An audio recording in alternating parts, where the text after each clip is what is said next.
Bismillahirrahmanirrahim. Assalamualaikum warahmatullahi wabarakatuh. Alhamdulillahi rabbil alamin. Wal 'aqibatu lil muttaqin ala umuri dunya waddin. Wassalatu wassalamu ala asyrafil mursalin Sayyidina wa maulana Muhammadin al-amin wa ala alihi wa ashabihi ajma'in. Subhanaka la ilma lana illa ma 'allamtana innaka antal alimul hakim. Qala rabbi shrah li sadri wa yassir li amri wahlul 'uqdatam min lisani yafqahu qawli. Rabbana iftah bainana wa baina qaumina bil haqq wa anta khairul fatihin. Shadaqallahul aliyyul azim. Amma ba'du. Yang berbahagia Tuan Imam, seluruh ahli jawatan kuasa masjid, ashabul fadilah, tuan-tuan guru, para alim ulama, muslimin dan muslimat, hadirin dan hadirat, bersyukur kehadrat Allah Subhanahu wa taala pada malam hari yang barakah ini kita dipertemukan oleh Allah di dalam pengajian bulanan kita, pembacaan hadis 40 Al-Imam An-Nawawi rahimahullahu taala, yang mudah-mudahan mendapat kebaikan dan juga keberkatan dari sisi Allah Subhanahu wa taala insyaallah. Kita sambung semula pada malam ini hadis yang ke-22. Hadis yang ke-22. Bismillahirrahmanirrahim. An Abi Abdillah Jabir bin Abdillah al-Ansari radhiyallahu anhuma anna rajulan sa'ala Rasulullah sallallahu alaihi wasallam faqala idza sallaytul maktubati wa sumtu ramadana wa ahlaltul halala وحرمت الحرام ولم أزد على ذلك شيئا أدخل الجنة. قال صلى الله عليه وعلى آله وصحبه وبارك وسلم نعم. رواه مسلم. Di dalam hadis ini diriwayatkan oleh seorang sahabat Nabi sallallahu alaihi wa ala alihi wa sahbihi wa baraka wa sallam, yaitulah Sayyiduna Jabir bin Abdillah radhiyallahu ta'ala anhu wa ardah. Jabir bin Abdillah radhiyallahu ta'ala anhu wa ardah adalah di antara sahabat besar baginda Nabi Muhammad sallallahu alaihi wa ala alihi wa sahbihi wa baraka wa sallam. Yang kedua, ulama mengatakan Jabir bin Abdillah radhiyallahu taala anhu wa ardah lahir 16 tahun sebelum hijrahnya Nabi sallallahu alaihi wasallam ke Madinah Al-Munawwarah. Maknanya ketika mana Rasulullah hijrah ke Madinah, umur Jabir bin Abdillah sekitar 16 tahun dan sekitar 16 tahun, dan beliau di antara sahabat Nabi sallallahu alaihi wasallam yang banyak meriwayatkan hadis baginda Rasul sallallahu alaihi wasallam, sebanyak 1540 hadis yang diriwayatkan oleh Jabir bin Abdillah radhiyallahu taala anhu wa ardah.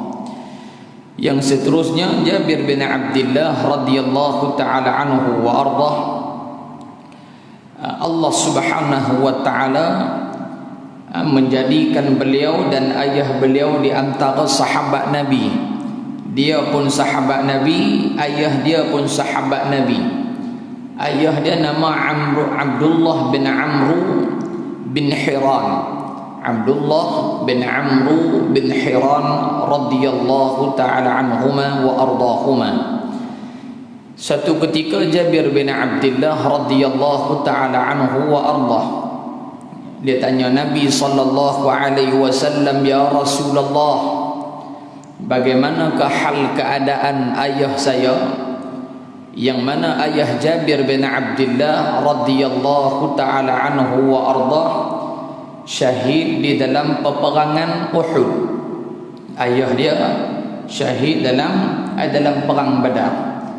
Bila mana ayah dia syahid dalam perang Badar, Jabir bin Abdullah dia nak tahu bagaimanakah hal keadaan ayah dia selepas daripada mati syahid, apa yang bapa dia dapat.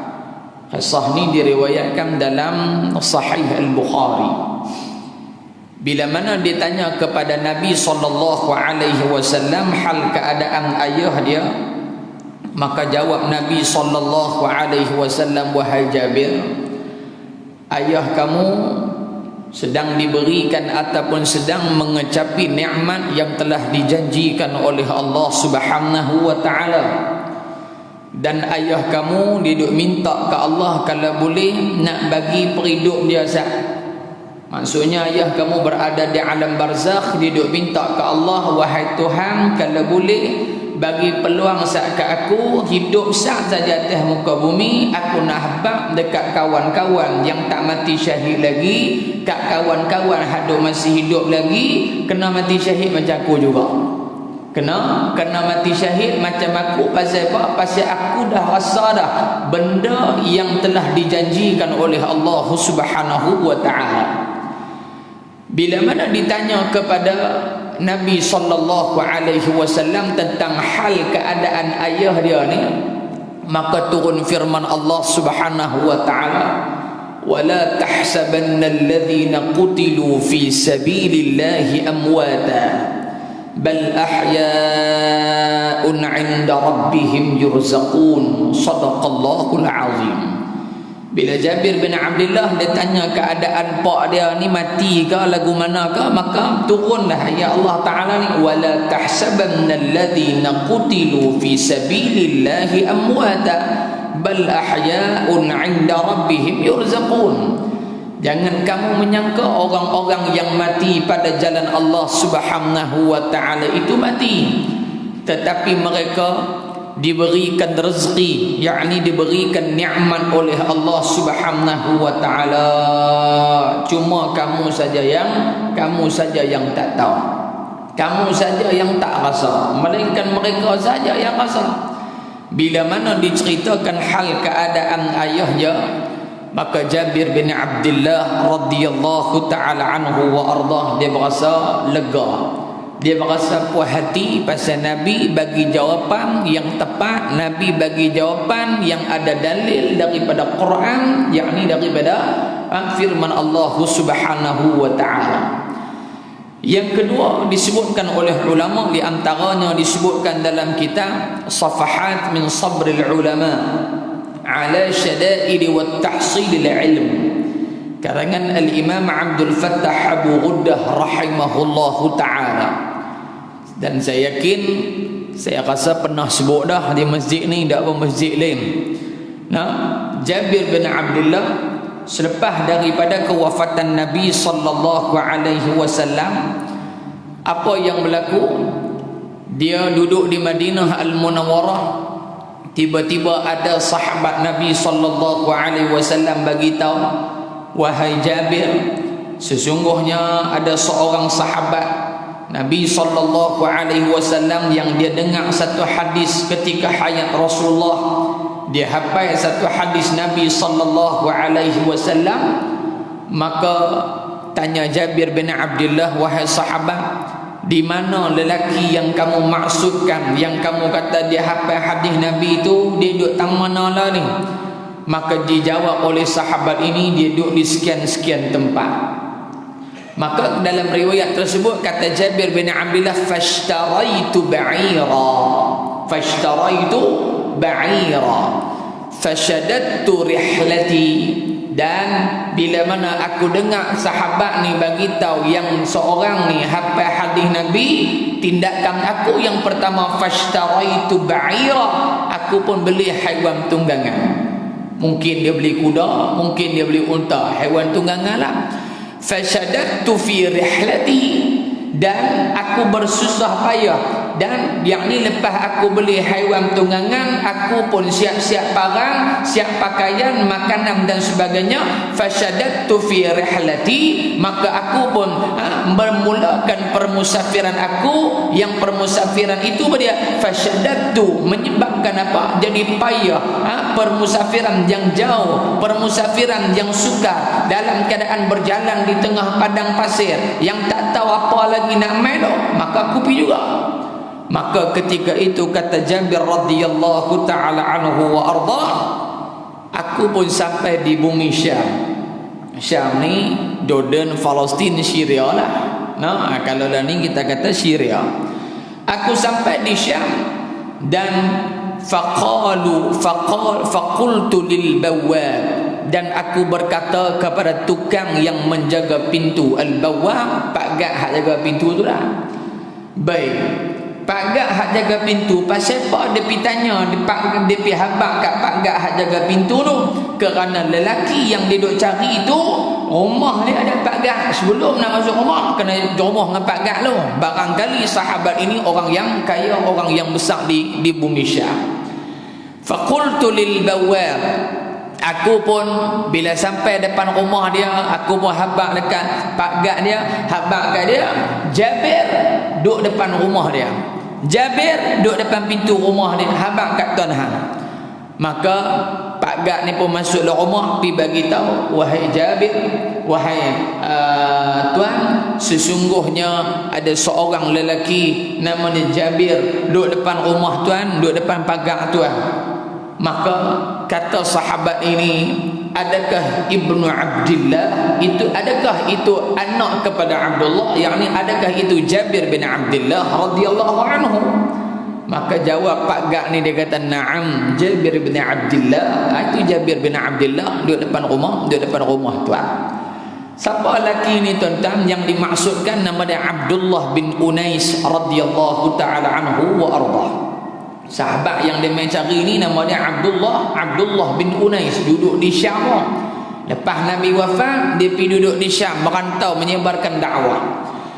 Bila sampai depan Jabir bin Abdullah ni, dua orang sahabat ni bertemu. Maka kata Jabir bin Abdullah, dia kata sami'atu, aku dengar bahawasanya kamu menghafaz satu hadis Nabi sallallahu alaihi wasallam. Maka aku terus main sini daripada Madinah, aku beli haiwan tunggangan, siap barang-barang, aku main sini.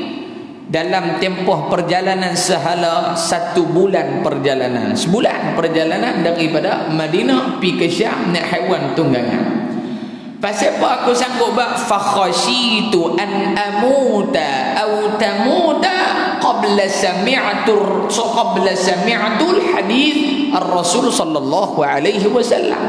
Dia kata Jabir, fakhashitu an amuta aw tamuta, aku buat benda lagu ni sebab aku takut sama ada nanti aku dulu mati ataupun hang dulu mati, menyebabkan aku tak boleh dengar, tak boleh hafal hadis yang ada kat hang. Kalau hang mati, hang tak boleh nak hafal hadis yang hafal kat aku. Sebab itulah aku main juga, walaupun sebulan perjalanan aku main juga, pasal nak boleh hadis Nabi sallallahu alaihi wasallam.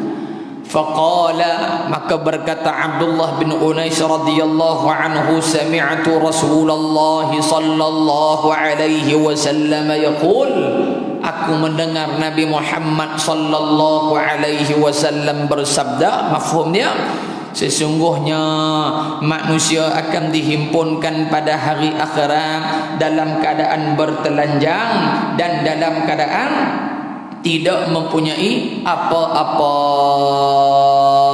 Allah bila mana didengar oleh Jabir bin Abdullah hadis tersebut, dia pun hafal. Lepas hafal, ma'assalamah wa ilal liqa, bye bye, balik semula ke mana? Ke Madinah Al-Munawwarah. Sebulan pi ambil satu hadis, hafal, lepas tu balik sebulan pula perjalanan. 2 bulan perjalanan pergi dan balik dilakukan oleh Jabir bin Abdullah radhiyallahu taala anhu wa arda, yang merupakan sahabat besar baginda Nabi Muhammad sallallahu alaihi wa ala alihi wa sahbihi wa baraka wasallam. Muslimin muslimat yang dirahmati Allah, Jabir bin Abdullah radhiyallahu taala anhu wa arda wafat tahun 78 Hijrah ketika usia 94 tahun.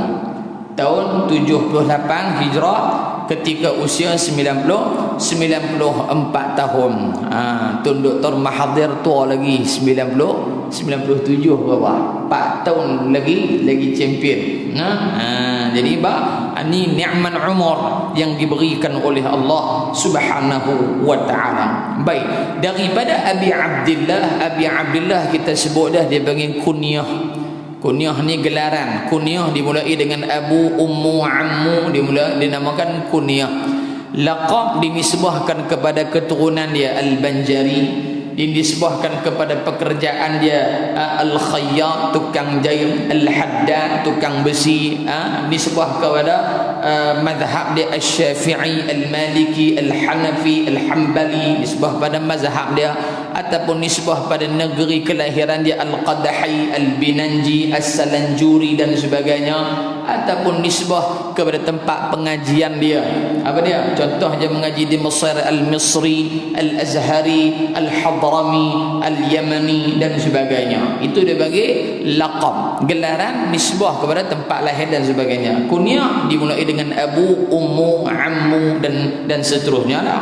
Baik. Jadi kunyah dia adalah Abu Abdullah. Abu Abdullah. Dia punya laqab dia Al-Ansari. Dia orang Ansar.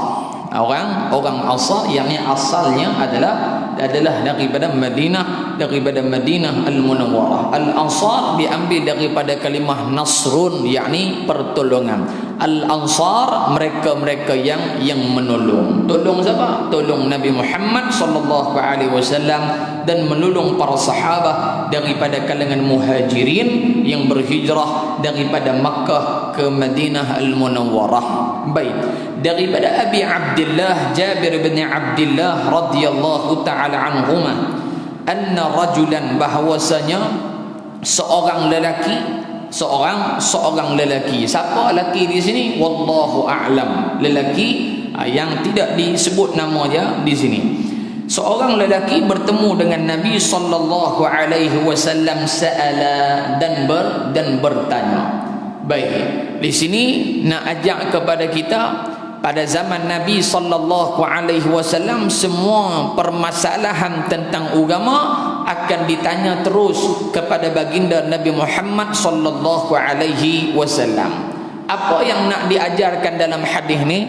Nak ajak kat kita bahawasanya setiap permasalahan yang kita lalui perlu ditanya kepada ahli dalam bidang tersebut. Perlu ditanya kepada ahli dalam bidang tersebut. Kalau permasalahan ilmu faraid, pembahagian harta pusaka, maka kena tanya kepada guru yang memang bidang dia dalam ilmu faraid. Antaranya Al-Fadhil Ustaz Fauzi Tahir misalnya, itu kepakaran dia dalam ilmu faraid. Kalau masalah kita dalam fiqh misalnya,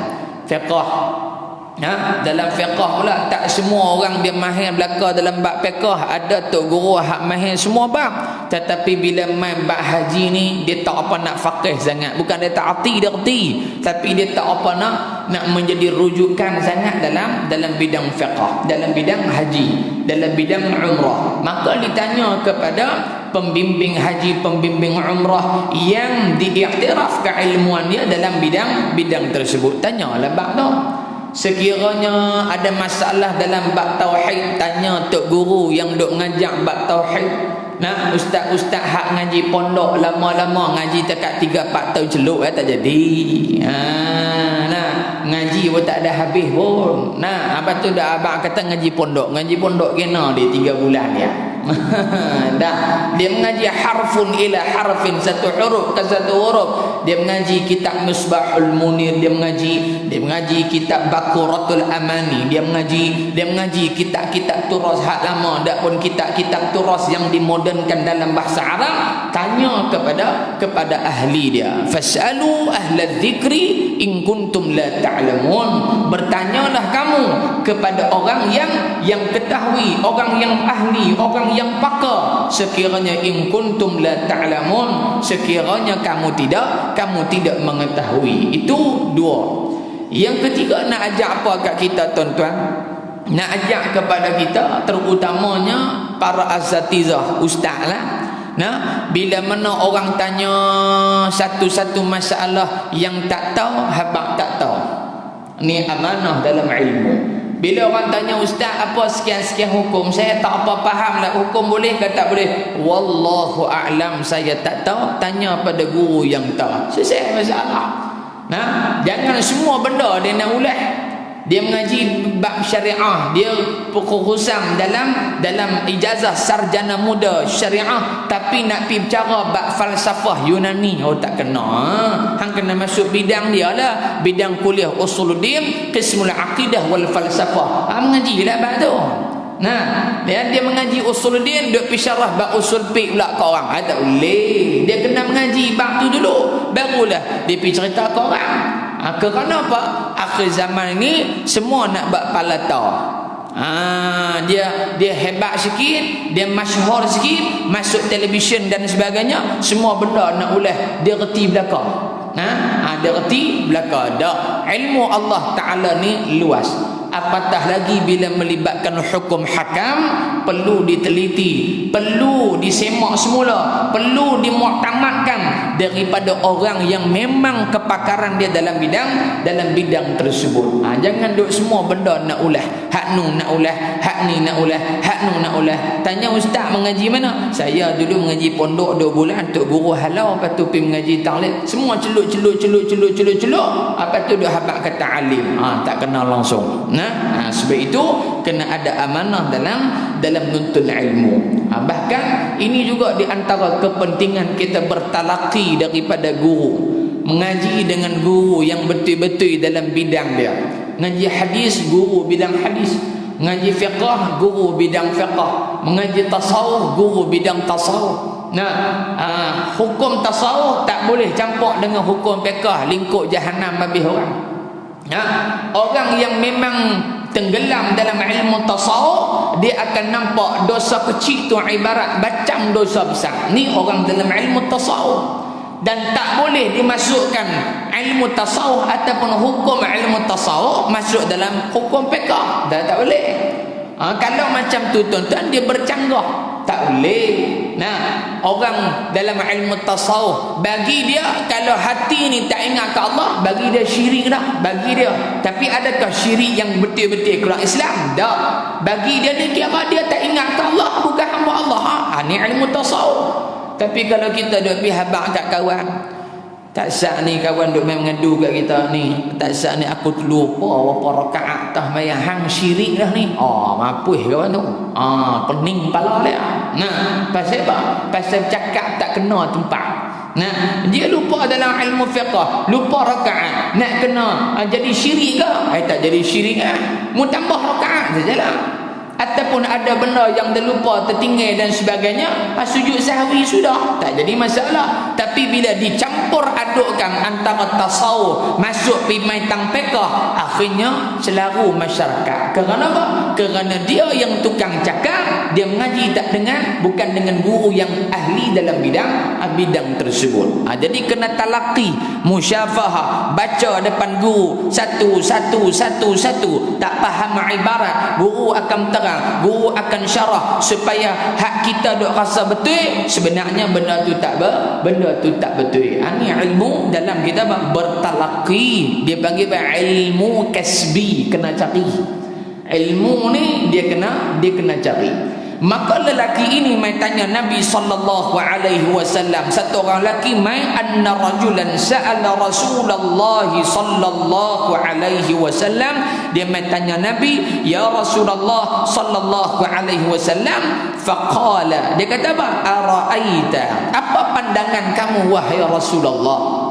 Dia minta pandangan Nabi sallallahu alaihi wasallam. Dua. Yang kedua, nak ajak dalam hadis ni apa dia? Ada apa-apa permasalahan, minta pandangan daripada orang yang pakar dalam bidang tu. Ada orang dia nak cerai, dia mai tanya saya, Ustaz, saya ni dengan bini saya sekian-sekian dah. Saya kata, awak lah nak cerai pun mai cari aku, nak menikah lebih pun mai cari aku. Saya pun tak tahu apa-apa. Awak muka saya ni muka macam duk urus orang nikah kalau gua mana kan? Tak apalah, dia mai tanya. Dia kata, Ustaz, saya dengan bini saya ni duk berapa lama lah kami tak tidur, gudang. Saya nak tanyalah pandangan Ustaz macam mana? Saya pun tanya, abang umur berapa? Saya ni umur 49. Umur dia 49. Setengah umur dia kita dah. Bayar anak dia ya. Saya kata, lah ni lagu ni dah bang. Saya bagi nombor telefon Ustaz sekian. Abang pergi tanya lah Ustaz ni. Dia lagi pakar bidang ni. Duk tak? Orang lembat telefon. Assalamualaikum Ustaz. Ya Ustaz, Ustaz Aiman Sobri ke? Ya. Saya dengar Ustaz urus untuk menikah 2-3, betul ke? Allahu Akbar. Saya kata, apa pasal lah main kat aku semua. Kebetulan hak angkat tu saya. Kalau bini saya angkat, agak-agak lagu nak terangkat saya malam tu. Nah, saya duk dengar Ustaz duk urus dalam menikah 2-3, betul ke? Saya kata, saya tak pernah duk buat urusan menikah 2-3. Abang jangan duk buat pasal. Ayah saya, dia menikah 2-3, tapi dia tak buat urusan hak tu. Oh, dia silap orang. Dia kata, mungkin Ustaz Aiman lain kot. Mujuk pi. Bukan dia takut nak menikah, hormat. Tu dah ya. Dia renyih apa? Takut, bukan dia hormat. Takut. Itu cerita dia. Tu maklum belakang tu. Tengok ya dia sanak di dinding tu. Nah, sedih dia keluar, kita sanak terus di dinding, tak panggung dah. Ini hebat orang perempuan. Maka laki ni mai tanya Nabi, ara'aita, apakah pandangan kamu wahai Rasulullah sallallahu alaihi wasallam, idza shallaitul maktuban, apa pandangan kamu wahai Rasulullah sallallahu alaihi wasallam sekiranya aku mengerjakan idza shallaitul maktuban, aku sembahyang al-maktubat, yakni sembahyang yang diperintahkan, sembahyang yang diwajibkan oleh Allah Subhanahu wa taala. Wa sumtu ramadana, dan aku berpuasa di bulan Ramadan al-mubarak. Wa ahlaltul halal, dan aku menghalalkan apa yang dihalalkan oleh Allah Subhanahu wa taala. Wa haramtul harama, dan aku mengharamkan apa yang diharamkan oleh Allah Subhanahu wa taala. Aku tak buat apa yang Allah Ta'ala tak bagi. Aku mengharamkan benda yang diharamkan oleh Allah Subhanahu wa ta'ala. Walam azid ala dhalika syai'a, dan aku tak tambah dah hal lain. Aku buat hak wajib saja. Sembahyang 5 waktu, puasa, dan aku menghalalkan apa yang diharamkan, aku mengharamkan apa yang diharamkan. Hal yang halal, yang haram, aku buat hal ni saja. Walam azid ala dhalika syai'a, aku tak buat dah benda lain. Kira buat hal tu saja. Adkhulul jannah, adakah aku masuk syurga wahai Rasulullah sallallahu alaihi wasallam? Qala Rasulullah sallallahu alaihi wa ala alihi wa sahbihi wa baraka wa sallam, na'am. Nabi kata, kalau hang sembahyang, kalau hang puasa, hang halalkan apa yang dihalalkan, hang haramkan apa yang diharamkan, kamu akan diberikan syurga, dimasukkan syurga oleh Allah Subhanahu wa ta'ala. Hadis riwayat Imam Muslim. Mai pula soalan. Dia kata, Ustaz, pasal apa laki ni dia tak tambah lagi 2? Yang ke seterusnya, pasal apa dia tak habaq zakat, dan pasal apa dia tak habaq haji? Patutnya kena habaq lah tu. Adakah membawa erti kalau kami tak bawa keluar zakat, kami tak pergi buat haji, walaupun berkemampuan, kami pun boleh masuk syurga? Ada main soalan aku tu.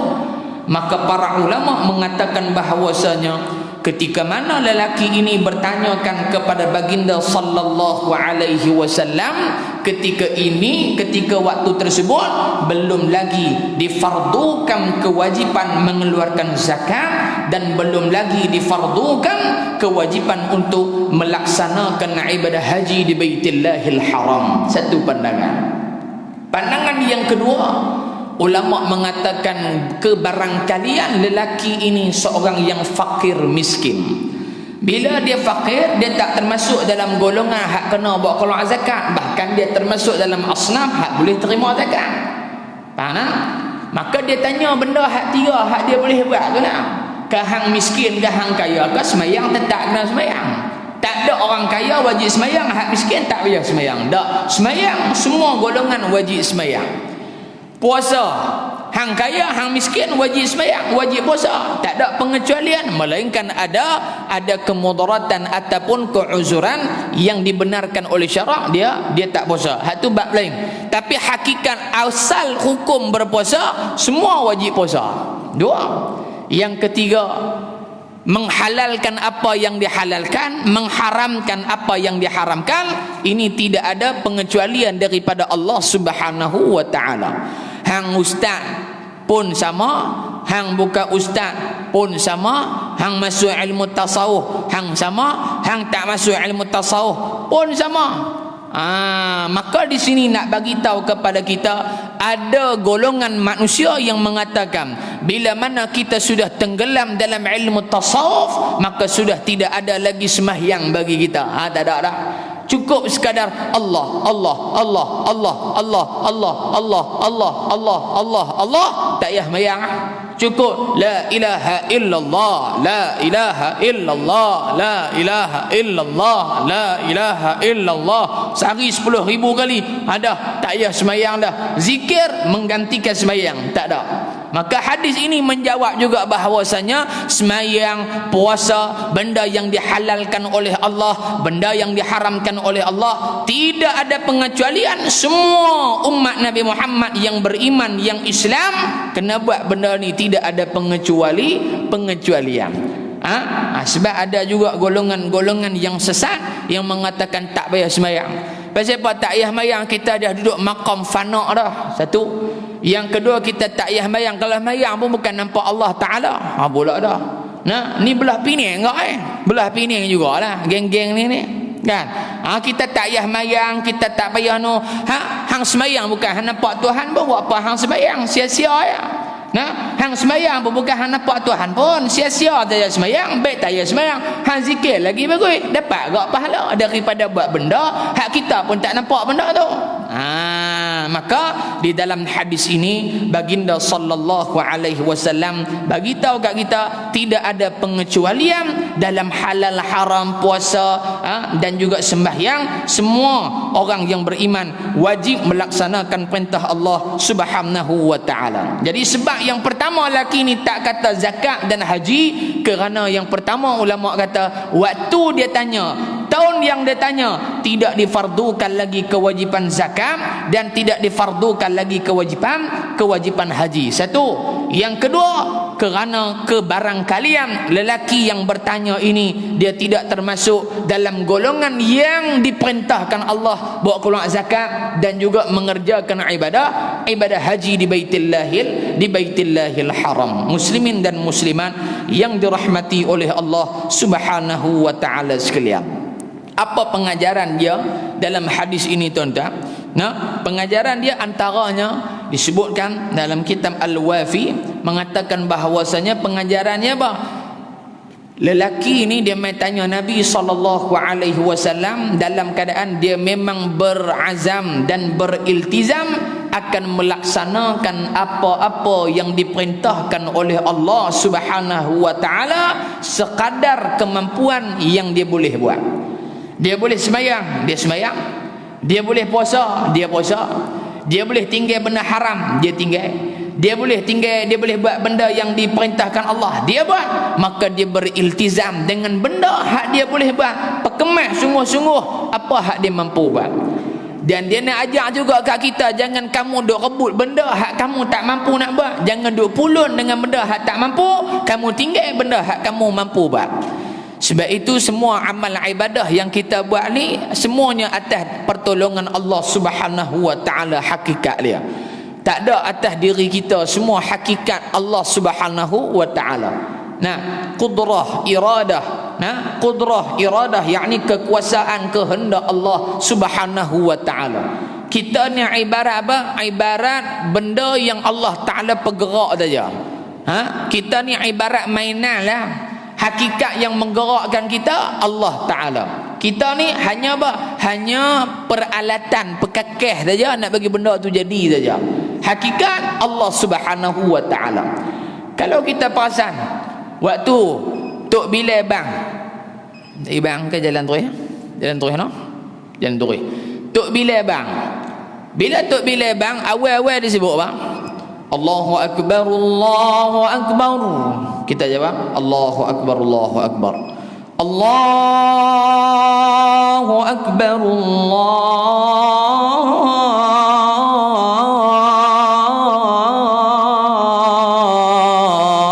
Akbar. Kita sebut Allahu Akbar, Allahu Akbar.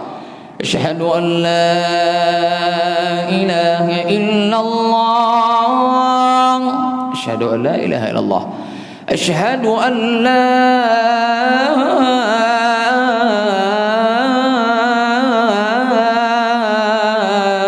ilaha illallah, asyhadu an la ilaha illallah, asyhadu anna Muhammadar Rasulullah,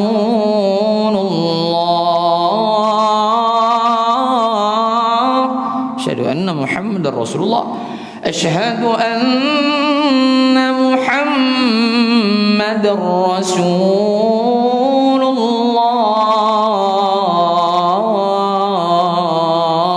asyhadu anna Muhammadar Rasulullah. Mai dah hayya 'alas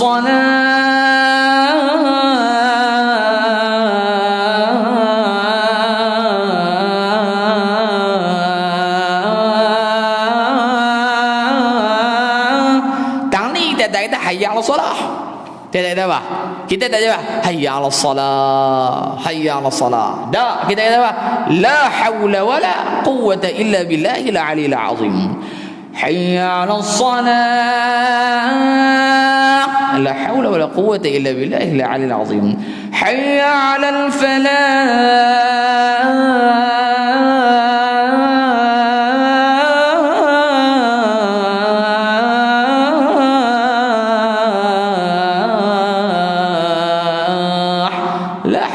Quwwata illa billah. Baik. Allah nak ajak apa? 5 kali Tok Bilal bang tu dia nak ajak kita lah tu. Dia nak ajak apa? Bila mai tang sembahyang, hayya 'alas salah, bahasa pajak song kata, "Oi, mai sembahyang." Bahasa itu lah. Tapi jangan duk tukar pula subuh itu boleh. Pi tukar pula lagi payah serta. Siapa ajak? Ustaz malam ajak kan? Jangan. "Oi, mai sembahyang." Hei orang beriman, malah sembahyang, tunailah sembahyang. Waktu tu kita jawab la haula wala quwwata illa billahil aliyyil azim. Tiada kuasa, tiada daya melainkan kekuasaan dan keupayaan hanya diberikan oleh Allah Subhanahu wa taala. Maknanya apa? Dalam hikmah pensyariatan azan tu Allah nak ajak kita, kalau semayang hang takkan boleh semayang, walaupun hang kuat, walaupun hang muda, walaupun hang kaya, walaupun rumah hang tepi pagar masjid, walaupun rumah hang bukan kata dalam pagar masjid, atas saf tu imam tu rumah hang, Allah Ta'ala kata tak boleh semayang, hang tak boleh semayang tak? Tu ya. Malam ni berapa ramai orang pajak song, qaryah pajak song. Angkat tangan kau. Saya angkat tangan lah. Lagi orang boleh bilang pula. Agak-agak lah. Ramai ni ke penduduk qaryah pajak song. Maklum. Banyak ni ya maklum. Muslimat pajak song memang banyak ni saja ke? Kau balik tak pi haji tu tak balik main lagi tinggal banyak ni ya.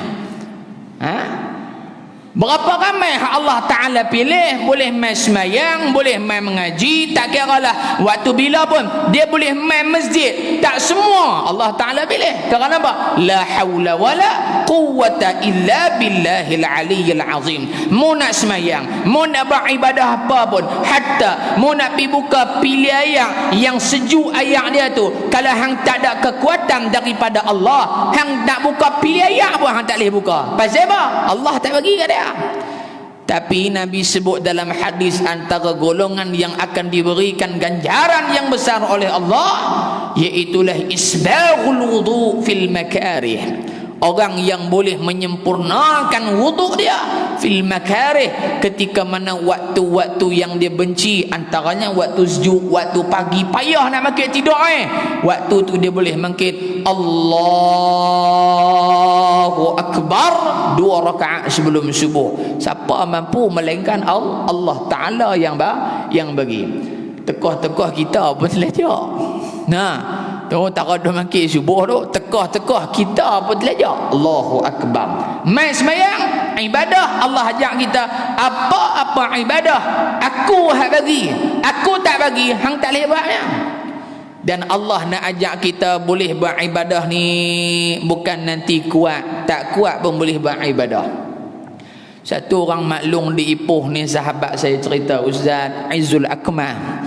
Maklum ni duduk di pondok di Ipoh no. Duduk seorang dia lah, laki dia meninggal dah, dia pun tak menikah. Ni hebat orang perempuan. No?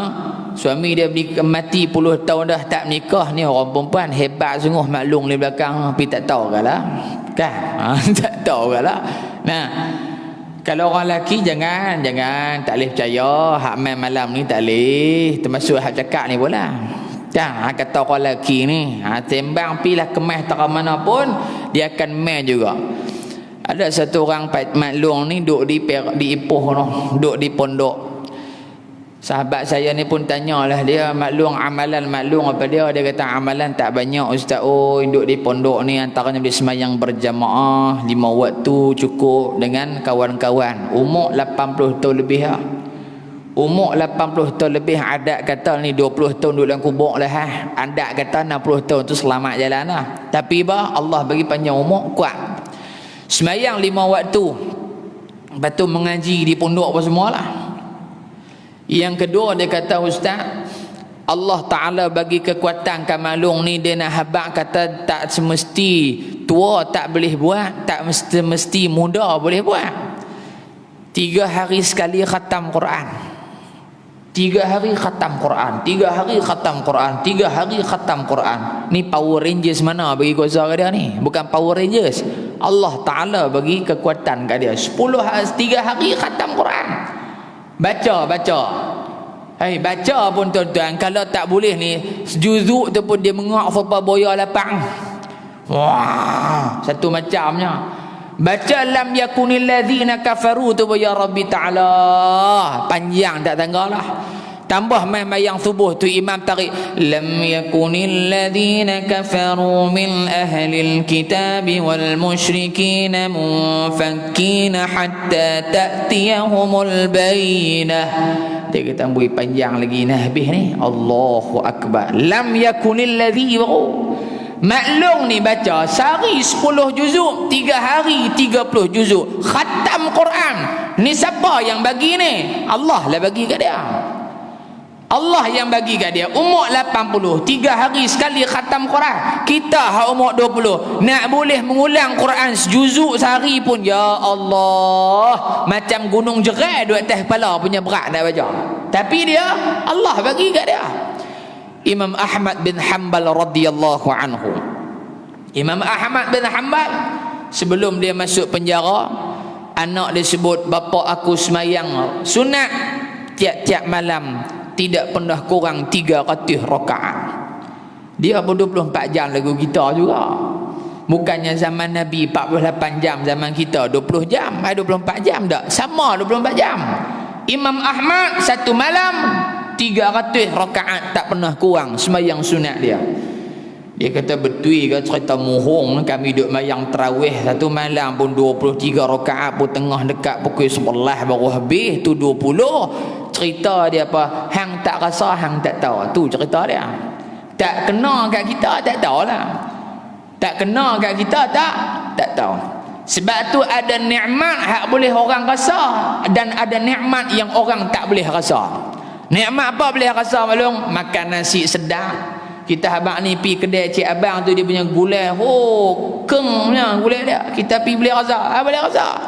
Tapi kalau kita tengok orang tu dia boleh baca Quran, dia boleh semayang sunat qabliyah ba'diyah, sehari semayang sunat lepas wuduk dan sebagainya, dia boleh habaq kat kita, aku ni dia kata berasa seronok boleh mayang qabliyah ba'diyah. Aku kalau tinggal tu berasa tak tenang hari tu. Kita boleh rasa tak tuan-tuan lagu dah? Tak boleh rasa. Melainkan Allah bagi kita rasa, baru kita yakin kata benda tu sedap. Nah, begitulah hal keadaan Imam Ahmad bin Hanbal. Satu malam 300 rakaat tak kurang. Ni satu nikmat. Yang kedua berkat masa mereka hidup ni apa? Allah bagi walaupun masa 24 jam amal ibadah boleh buat banyak. Ni tanda hidup berkat. Yang kedua, Imam Ahmad bila dia masuk penjara, dia kena pukul, dia kena zalim dalam penjara, keluar pada penjara, kata anak Imam Ahmad, walaupun bapa aku keluar penjara uzur, tak sihat macam sebelum ni, sembahyang sunat malam tak pernah kurang 100 rakaat. Tu dia kita pertama kalau kena katok dalam penjara, keluar tu silap-silap bukan kata 100 hak 5 waktu tu pun qada 1 waktu ya. Pakai jamak terus ya. Ni siapa ni? Imam Ahmad bin Hanbal radhiyallahu anhu. Kekuatan Allah bagi luar biasa. Al-Imam An-Nawawi rahimahullah ni, kita Arba'in Nawawi. Disebutkan Al-Imam An-Nawawi dia khatam kitab Al-Muhadzab karangan Al-Imam Asy-Syirazi sebanyak 400 kali khatam. Berapa ratus? 400 kali khatam dia baca kitab Al-Muhadzab karangan Al-Imam Asy-Syirazi. Bila dia khatam, dia buat apa tuan-tuan? Dia buat Al-Majmu'. Kitab Al-Majmu' syarah kepada Al-Muhadzab lil Imam Asy-Syirazi. Dia ada lebih kurang 22 jilid. 22 jilid. Satu jilid sama tebal dengan Quran kita. Lebih kurang tebal tu. Satu jilid 22 jilid. Siapa bagi kekuatan kat depa ni boleh karang kitab 22 jilid satu bab ya? Allah Ta'ala bagi. Al-Imam Ibn Hajar Al-Asqalani rahimahullahu ta'ala, ulama hadis bermazhab Syafi'i, dia syarah Sahih Al-Bukhari Fathul Bari lebih daripada 20 tahun. 20 tahun lebih menyiapkan Fathul Bari syarah kepada Sahih Al-Bukhari. Siapa hak bagi kekuatan kat dia? Melainkan Allah Subhanahu wa ta'ala hak bagi kekuatan kat dia. Imam Nawawi patah balik. Imam Nawawi sehari mempelajari, dia sebut sendiri kat anak murid dia, aku mempelajari ilmu setiap hari 12 subjek, 12 mata pelajaran. Semenjak bercerah sampai tidur duk mengaji 12 mata pelajaran. Ayah boleh buat usul kalau ada mesyuarat agung masjid ke, buat usul kat Ustaz Khairul Fitri start 2021 masjid kita kena buat macam Imam Nawawi, tak payah 12 sehari 20 kitab, 10 kitab kita baca di masjid Pajak Song, menerak bergulin. Orang Pajak Song ni menerak bergulin kira keluar jadi mufti ya. Sehari 10 kitab mengaji hak basic sampai hak tahu. Sejam pun tak apa dah. Sejam rehat 5 minit buka kitab lain pula. 5 minit buka kitab lain. Balik tu nampak jalan sama ya. Tak nampak dah kanan kiri, kira nampak bantai ya, tak gini. Pasal apa? Sehari 10 kitab. Meliu terus otak. Pening tak bagi. Meliu habis teruk lah. Balik pun bina biji mata tengok bini pun nampak macam sport rim kereta dah nampak gaya dia. Pasal apa? Duk babit kitab sehari sampai 10 kitab. Siapa yang bagi ni? Allah Ta'ala yang bagi. Ayah-ayah main malam ni siapa yang bagi boleh main? Bukan motor ke ada minyak. Kalau Allah Ta'ala nak buat motor tak ada minyak pun boleh berjalan, dia main. Nah, itu asbab hukum adat. Kita bab lain tu bab tauhid tu no. Mengaji hukum adat dalam tentang mereka no. Tapi hakikat yang buat main siapa? Allah Ta'ala. Ada orang hak boleh main tapi tak boleh main, ada. Pasal apa? Tundukkan playboy itu, dia tengok cerita tu. Tundukkan playboy itu. Siapa berlakon? Saya pun tak tahulah pelakon baru pelakon tu. Perempuan tu saya kenal. Siapa dia? Ukasha Senrus. Abang api ya. Ustaz pun dia tahu ke? Nah, Allah Ta'ala sibukkan dia dengan benda-benda hak tak sepatutnya dia sibuk. Patutnya dia kena mengaji. Patutnya dia kena faham agama. Ni kalau Mira Filzah menikah, la haula wala quwwata illa billah. Bodoh punya kerja dah. Ustaz pun naik sama orang, bodoh orang ustaz-ustaz pun. Nah, Mira Filzah kahwin dah, melepas laku, la ilaha illallah. Bini orang kan? Saya duduk sebut banyak kali dah di masjid-masjid, ada orang marah, dia marah pi ya. Nah, kalau dengan bini orang, Mira Filzah menikah, biar pi kat dia lah. Dia menikah dengan orang, bukan menikah dengan berang, apa masalah nikah dengan orang pun hang kalut, nikah dengan bukan orang pun hang kalut ke? Dia tak kalut kalau menikah dengan dia. Tak kalut. Ni penin. Ada juga hak ustaz-ustaz ada guni ibu ada juga. Tak tahulah apa dia hak dia no pun kita tak tahu. Lepaslah Mira Filzah, comel dah. Pak la ilaha illallah. Bini orang tu kan haram hang duk sebut tak ada pasal ni. Kalau orang duk sebut bini kita, bini tu imam tu kalau boleh kat aku lah. Apa kita rasa? Bini haji hadap pergi mengaji di masjid Pajak Suang tu, comel lah kalau boleh kat aku lah. Boleh kat dia pasal apa tak? Orang duk cerita pasal bini kita ni dalam segenap penjuru. Buka WhatsApp cerita bini kita, buka Facebook bini kita, buka internet semua bini kita. Kita berasa apa? Kalau maklum rasa apa maklum? Kalau hatu nak darah, anak perempuan maklum. Maklum jawab tak? Tak jawab. Wow pakai mask ustaz. Oi, tak dengar ustaz kami bercakap. Anak kita apa ya ayah rasa? Seolah-olah macam anak kita ni seorang pelacur diperlakukan sedemikian rupa. Kira murah sungguh anak kita ni. Jantan ni boleh sebut, jantan ni boleh sebut, jantan ni bukan jantan ni. Hak ni jenis apa? Hak ni jenis boya. Bukan boya, hak ni jenis tupai. Boya dia jahat, dia telan makan terus berhabis. Tupai ni jenis tebuk tinggal. Hak ni jenis pokok ni. Minta maaf cakap lah. Sebab itu jangan duk buat perangai kelaku huduh lagu tu. Allah bagi kekuatan boleh mai, alhamdulillah. Imam An-Nawawi sehari 12 mata pelajaran. Yang kita boleh ambil daripada hadis ni dia boleh mai masjid, mampu mai masjid sehari 2 waktu, mai 2 waktu. Jangan tinggal langsung. Ma la yudraku kullu la yutraku kullu. Apa yang kamu tak boleh dapat semua, jangan tinggal semua. Mampu mai sehari 1 waktu, mai alhamdulillah. Sebab waktu-waktu yang lain kita kekangan kerja dan sebagainya, tak apalah, dimaafkan. Allah pun Maha mengetahui apa kerja kita. Tapi kalau tak ada kerja apa, duduk saja-saja di rumah, duduk sembang pasal apa pilihan raya Sabah, supaya dia masuk calon.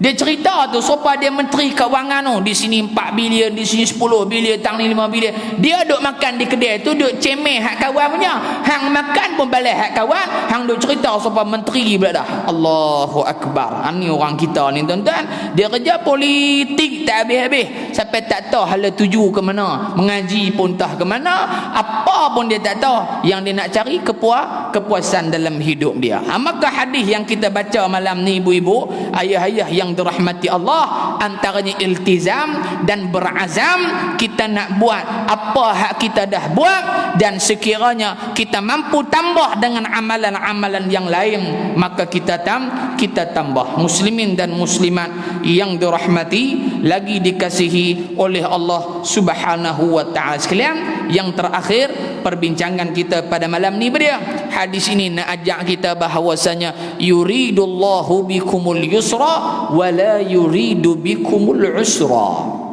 Ini dalam surah Al-Baqarah, ayat syahrul Ramadan alladhi unzila fihi al-Quran hudan lin-nasi wa bayyinatin minal huda wal furqan. Bawah tu yuridullahu bikumul yusra wa la yuridu bikumul usra wa litukmilul iddata wa litukabbirullaha ala ma hadakum wa la'allakum tashkurun.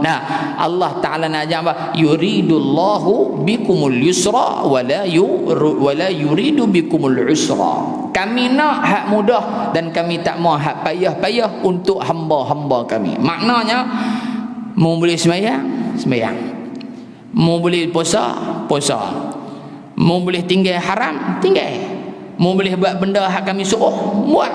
Tapi sekiranya mu tak mampu, tak termasuk dalam kelompok yang diwajibkan, tidak jadi masalah, tak jadi masalah. Kerana apa? Kerana inilah menunjukkan keluasan rahmat dan pengampunan Allah Subhanahu wa taala kepada hamba-hambanya. Jadi itulah yang kita nak sebut pada malam ni secara ringkas, hadis yang ke-22. Hadis yang ke-22, dan insya-Allah pada pertemuan yang akan datang kita masuk pada hadis yang ke-23. Maklum tolong tulis maklum lah, takut lagi kita tukar. Sekali dia pi ulang balik ke, pi cepat sangat pula ke.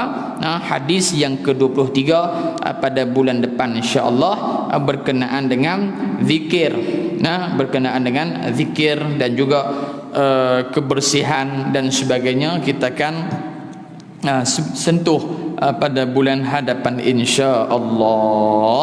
Jadi yang baik daripada Allah Subhanahu wa taala, yang terkurang terkasar itu mohon ampun dan maaf. Dan sebelum daripada tu ibu-ibu sekalian, pengajian kuliah duha kita di kompleks Ma'had Ad-Da'wah Al-Islamiyah telah pun berjalan semenjak minggu lepas, ya, setiap hari Ahad jam 9 pagi jemput hadir beramai-ramai. Yang kedua, pendaftaran untuk pelajar baru tahun 2021 di Ma'had kita telah pun dibuka. Ada dua peringkat, peringkat rendah dan juga peringkat menengah.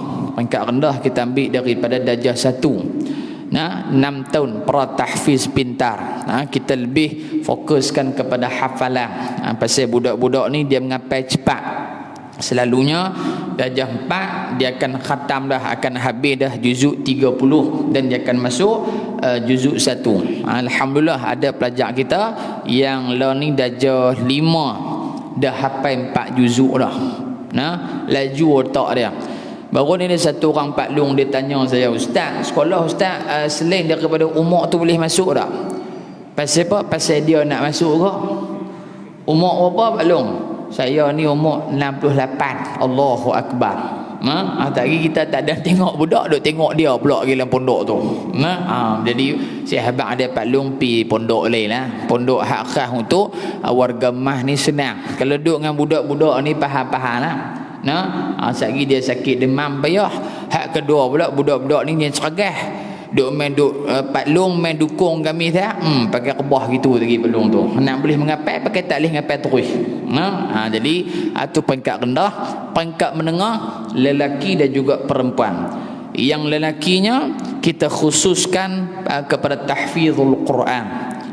Tempoh pengajian 4 tahun. Lelaki tempoh pengajian 4 tahun, perempuan tempoh pengajian 3 tahun. Yang lelaki 3 tahun pertama tahfizul Quran, hafal Quran, khatam 30 juzuk, dan kita akan buat syahadah Quran 30 juzuk. Dan dalam tempoh 3 tahun tu juga dia akan mempelajari ilmu-ilmu fardu ain yang lain, di antaranya dia iaitulah ilmu tajwid. Tajwid wajib dia kena belajarlah dalam tempoh setengah tahun pertama tu kena tahsinul qiraah, bacaan bagi betul, alif, ba, ta, tha, jim, ha, kha, bagi sebut makharijul huruf, huruf tebal, huruf nipis, ra, Innallah, lam tebal, lam tafkhim, tak dibaca innallah, tu lam nipih. Dia baca lam tebal. Innallaha ala kulli syai'in qadir. Ra nipis dir, ra nipih tak dibaca ra tebal. Innallaha ala kulli syai'in qadir. Tak kena tu, tak tepat bacaan dia. Allah, lam dibaca dengan lam taghlidh, lam tebal. Pasal apa lam tebal? Ada sebab-sebab dia.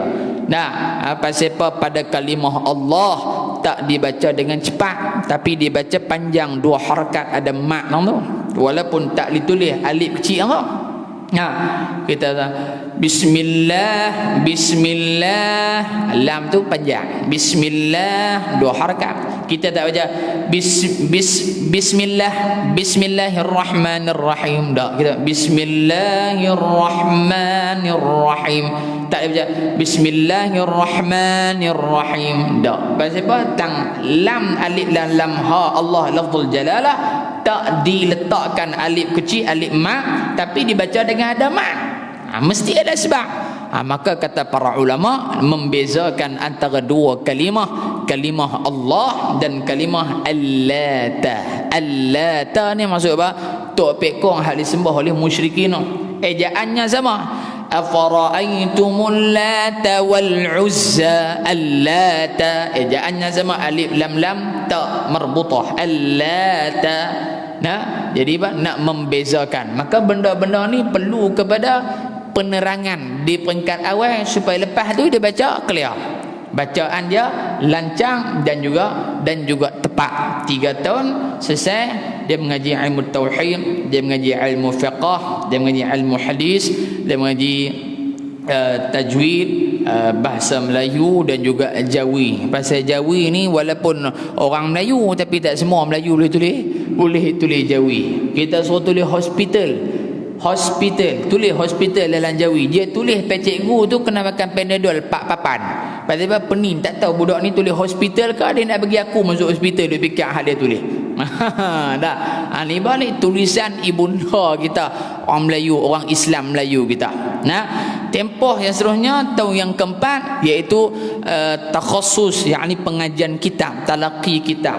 Selama 1 tahun 6 subjek teras. Yang pertama tauhid, ya, yang kedua hadis, yang ketiga fiqh, yang keempat sirah, yang kelima bahasa Arab, nahwu sharaf, dan yang keenam tafsirul Quran. Jadi ada 6 subjek ini dan mereka akan mempelajari harfun ila harfin, satu huruf supaya dia tak mengaji hanya tajuk saja. Tajuk 1 masuk, tajuk 2 tak masuk, tajuk 3 masuk, tajuk 4 tak masuk, tajuk 5 masuk. Dia pilih tajuk pula. Ada mengaji biar menyeluruh, dan bila mana dia sambung ke peringkat yang lebih tinggi, insya-Allah dia boleh memahami dan boleh menghayati setiap kitab yang dia baca, insya-Allah. Tarikh tutup permohonan iaitu pada 15 hari bulan 10. 17-10 kita buat peperiksaan temuduga kemasukan. 17 hari bulan 10 jam 9 pagi, insya-Allah. Mudah-mudahan kita semua diberkati Allah Subhanahu wa taala, insya-Allah. Bismillahirrahmanirrahim. Alhamdulillahirabbil alamin, wassalatu wassalamu ala asyrafil mursalin wa ala alihi wa sahbihi ajma'in. Allahumma anfa'na bima 'allamtana wa 'allimna ma yanfa'una bi rahmatika ya arhamar rahimin. Allahumma a'inna ala dzikrika wa syukrika wa husni ibadatik, wa sallillahumma ala sayyidina Muhammad walhamdulillahi rabbil alamin. Taqabbalallahu minkum. Wassalamu alaikum warahmatullahi wabarakatuh.